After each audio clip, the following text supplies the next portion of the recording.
Le président irlandais Michel Egan est très remonté contre M. Benyamin. Il est très furieux contre M. Benyamin. Et vous allez savoir tout à l'heure pourquoi il est mécontent, il est très remonté contre lui. Et il qualifie d'ailleurs la décision de M. Benyamin et de son armée de scandaleuse et d'insultant même des Nations Unies, mais aussi du monde entier. Vous savez qu'il y a une force intérimaire des Nations Unies entre l'Israël et le Liban pour maintenir la paix. Et l'Israël, l'armée israélienne, a fait une demande de cette force qu'on appelle FUNUL, afin de pouvoir déplacer une partie de cette force pour qu'elle puisse mener des opérations. Et là, ce n'est pas du goût du président irlandais. Michel Egan est remonté. Il est remonté, il y a plus d'un titre. Il est monté au créneau. Il a fustigé cette demande. Mesdames et messieurs, là, les alliés de M. Benyamin d'hier sont devenus aujourd'hui, c'est-à-dire ils sont en train de montrer leur véritable face à M. Benyamin. C'est pour lui dire, mon cher, nous allons te soutenir. C'est vrai, nous sommes tes alliés, nous sommes tes amis. C'est vrai, nous te supportons, nous t'envoyons des aides, c'est vrai. Mais là, tu débordes. Tu dois entendre raison. Pas une personne, pas deux, pas trois, pas de moindre. Le chef d'État français, le ministre des Affaires étrangères britannique, le peuple britannique, le peuple français, M. Biden, tout ce beau monde ne peuvent pas parler à une seule personne et que la personne s'obstine toujours à continuer. Mais dans tout ça, c'est la réaction de l'Iran, mesdames et messieurs, qui fait mal au dos. Mais parlons d'abord de cette réaction du président irlandais, M. Michel Egan. Écoutez ce qu'il dit. Partagez la vidéo, mesdames et messieurs, c'est très important. Nous sommes à un moment très crucial, nous qui voulons la paix. L'Irlande juge scandaleuse la demande d'Israël de déplacement d'une partie des troupes de la FUNUL. La présidence irlandaise a qualifié ce samedi 5 octobre 2024 de scandaleuse la demande israélienne de déplacer une partie de la force intérimaire des Nations Unies FUNUL déployée le long de la frontière entre l'Israël et le Liban qui compte 347 soldats irlandais. Le président dit ceci: il est scandaleux que les forces de défense israéliennes aient menacé cette force de maintien de la paix et cherché à lui faire évacuer les villages qu'elle défend. En fait, l'Israël exige que l'ensemble de la FUNUL qui opère sous mandat de l'ONU s'en aille, dénonce le président irlandais Michel Egan. Vous comprenez? Dans un communiqué, il dit, je cite, « Il s'agit non seulement d'une insulte à la plus importante institution mondiale à laquelle 193 membres sont attachés, mais aussi d'une insulte aux soldats et à leurs familles qui ont pris des risques pour que nous puissions tous vivre en paix et protéger les plus vulnérables, poursuit le président. » Plus tôt samedi, la FUNUL a annoncé que l'armée israélienne lui a demandé le 30 septembre 2024 le retrait des casques bleus de certains de leurs positions, l'information de son intention de mener des incursions terrestres limitées au Liban. La FUNUL a opposé une fin de non-recevoir à cette demande. Au total, 347 soldats irlandais font partie de cette force de l'ONU qui compte quelques 10 000 casques bleus.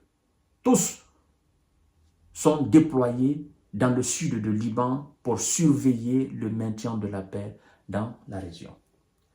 Ça démontre combien de fois M. Benyamin prouve aux yeux du monde qu'il n'a plus de limite. Et c'est pourquoi des hommes politiques des responsables européens, même américains, même russes, japonais, trouvent que le gars, il en fait trop. Benyamin, il en fait trop. Ils trouvent que ce gars doit être maîtrisé. C'est ce que disent les responsables iraniens. Ils disent, les Ouïghours doivent maîtriser leurs protégés. Sinon, il va se passer quelque chose ici, dans cette région, qui ne sera pas apprécié dans ce monde. Et qui ira au-delà même des frontières de cette région du Moyen-Orient. Alors, le président irlandais, ce qu'il dit n'est pas faux. Si vous êtes convenus, Europe, Asie, Amérique, pour déployer 10 000 hommes au niveau de cette frontière, afin de ramener la paix, que les gens vivent dans la paix des deux côtés, vous, en vertu de quoi vous pouvez demander qu'une partie de ces forces soit déplacée afin que vous puissiez mener des opérations terrestres. En vertu de quelle loi? En vertu de quel pouvoir? Vous êtes des extraterrestres. Vous n'êtes pas des êtres humains qui boivent de l'eau. Vous ne respirez pas le même oxygène que nous autres. Et quand vous mourrez, on ne vous enterre pas sous la terre comme nous autres. Vous ne prenez pas, vous n'empruntez pas les mêmes moyens de transport que nous autres. Vous êtes des demi-dieux et vous faites de cette planète Terre ce que vous voulez. C'est ce que ça veut dire. En réalité, vous devez savoir que le pouvoir aujourd'hui que vous avez, ce pouvoir est dû aux mêmes alliés européens et américains. Sans eux, vous n'êtes absolument rien. C'est ça la réalité de l'histoire. Ce sont eux qui vous protègent, M. Benyamin. C'est ça la réalité. Et ceux qui vous protègent, quand ceux-là vous parlent, vous devez écouter. Vous devez les écouter, vous devez les considérer. C'est pourquoi Biden dit, j'ai été le président qui a apporté le plus d'aide à l'Israël. Le président qui a le plus parmi tous les présidents des États-Unis. Sans exception, il a dit parmi tous les présidents des États-Unis, j'ai été le plus qui a apporté de l'aide à l'État hébreu. Il dit alors à M. Benyamin, il doit se souvenir de cela. Il doit se souvenir de cela pour m'écouter.